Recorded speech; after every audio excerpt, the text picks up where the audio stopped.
There are a lot of large whales dumping a lot of Bitcoin.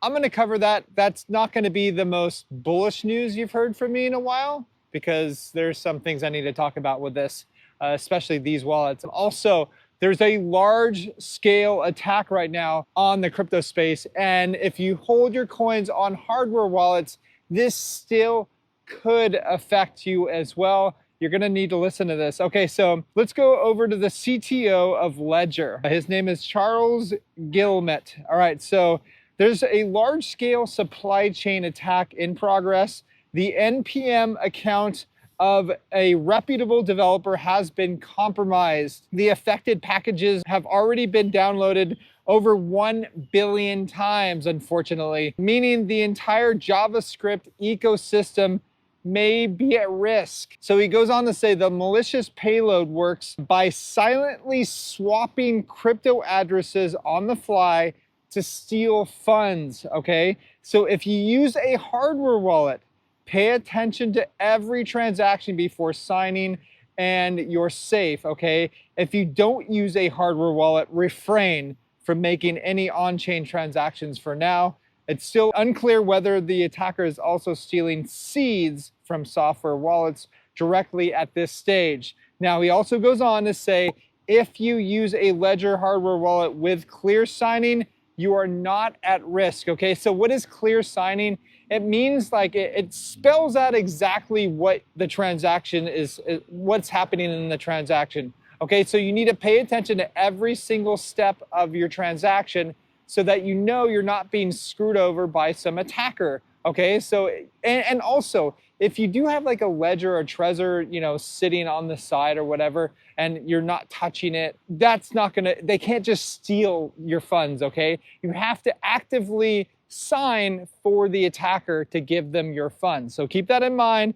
Just leave it in your hardware wallet. If you're not doing anything with it, you are safe. Okay, so now let's move on to some more bullish news about interest rate cuts, all right? So Standard Chartered now expects the Fed to cut rates by 50 basis points next week after weak US jobs data. So what does that mean? They're gonna devalue the dollar even further, and it's probably gonna cause, I would say, a short-term spike potentially in the crypto space. But here's the thing, guys, like wishing this upon, you know, fellow citizens of the United States and elsewhere, you know, like it's not really nice because people that aren't invested in inflation hedges are really going to get screwed, guys. Like this is going to put enormous pressure on the US dollar. It's going to cause even more countries to go, yeah, you know what, screw the US dollar. We're going to dump some more treasuries, just like I talked about yesterday. So yeah, people are dumping US treasuries, and there's a reason for that. It's just too dangerous right now. But that is really good for people that own inflation hedges. So share this video, you know, make sure you share this information with your friends that don't have inflation hedges, because if you don't, I mean, it's like they're not going to know any better. Where are they going to learn it? School? No.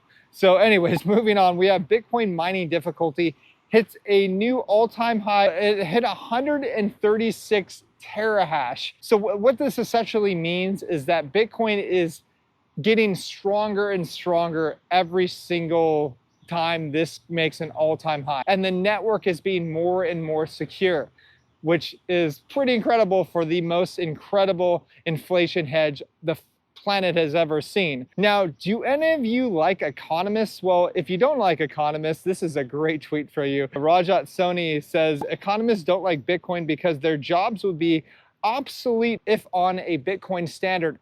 Absolutely, like 100%. Because you know what? We know the monetary policy of Bitcoin for the next 1,000 years. We don't even know the monetary policy of the Fed Reserve for the next, you know, week or whatever. So you have no idea what's going to happen, especially with a small group of liars like the Fed Reserve. They're all liars. So with that said, you know, you're not going to have to trust a bunch of black suits owned by BlackRock, Vanguard, and State Street, which own about 21% of the Federal Reserve. You don't have to trust any of those people. You can trust math. Bitcoin is based on math. That's it. Isn't that great? Yeah, I think it is too. Okay, so now let's go over to the whales that have been dumping. So large holders have offloaded 115,000 Bitcoin in the past 30 days. This is the biggest since 2022. Why did I say this isn't the most bullish news? Well, okay, I hear a lot of people saying, this is going to be an up-only cycle. Now, this is smart money, guys. These are people that have bought probably pretty early. So what these whales are doing, what this smart money is doing, they accumulate during bear markets, and then they offload, they dollar cost average out during bull markets. This is smart money. This is how smart money acts. Okay, smart money doesn't go like for instance, I saw a lot of people on Twitter like, oh, this company is buying gold and now this country is buying gold and because it's making all-time highs. No, you buy when it's low, not when it's making all-time highs. You know what I mean? So the whole thing of buying low, selling high, most people, most corporations, most governments don't even understand that, okay? This is why you sub to us and a few others out there that actually understand economics, understand that when we buy, we're buying during a bear market. So for instance, us, when we last had a major purchase was from $20,000 to $16,000. And then we sold already a little chunk at over $100,000. So that was I think about almost a 7x on our return. And that's how you do it. So then you capture that cash, you hold on to it regardless of what everybody else is saying, and then you go ahead and wait for the next bear market, like these whales are probably accumulating cash for the next bear market where they're going to buy the crap out of it when everyone else thought it's going to go up only. So this is where we stand. If you want to check us out, exactly what we're doing, exact trades that we're doing, check out learningcrypto.com. Then you also get to learn about this space. So it's not just you're figuring out like what to buy, when to sell, but you're also learning like why Bitcoin was created, what's going to enable it to keep going on and flourishing, because there's a lot of positives and there's some negatives out there with Bitcoin right now, especially with governments getting involved. And we teach this. All right, talk to you guys soon.